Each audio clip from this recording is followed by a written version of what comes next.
Юл хәрәкәте кагыйдәләре буенча имтихан Яшел ут конкурсының муниципаль этабы финалы биремнәренең берсе. Тәрбиячеләр 20 тест соравына җавап бирергә тиеш. Әкияттән Ольга Ливакова 3 ел дәвамында балаларны юл хәрәкәте кагыйдәләренә өйрәтү буенча дәресләр алып бара. Бу аның конкурста беренче катнашуы.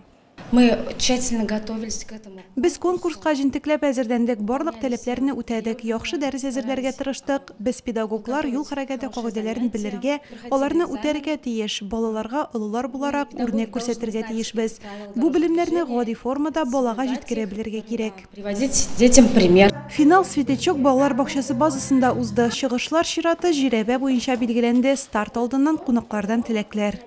Несомненно, данный конкурс имеет особое значение для популяризации и пропаганды безопасности дорожного движения, как среди детей дошкольных учреждений, так и непосредственно среди вас. Конкурста 18 балалар бакчасы һәм 14 тәрбияче катнашты. Финал 2 этаптан тора. Юл хәрәкәте кагыйдәләре буенча имтихан, ата-аналар һәм балаларның юлларда җәрәхәтләнүен профилактикалау буенча авторлык эш дәфтәрләрен тәкъдим итү.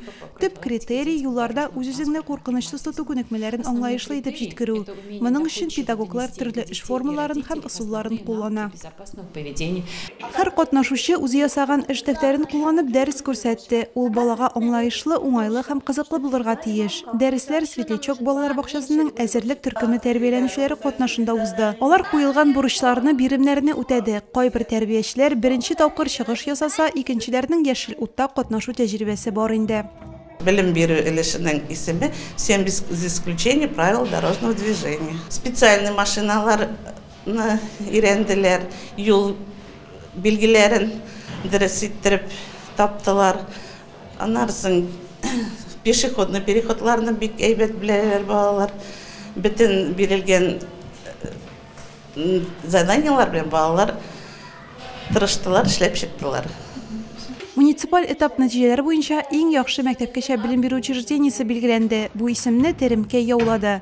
Тәрбиячеләр арасында беренче урынга Әкияттән Ольга Ливакова лаек булды. Җиңүчеләр Нурлат районын конкурсның республика этабында тәкъдим итәчәк. Айгөл Сергеева, Алмаз Вафин, Нурлат хәбәрләре.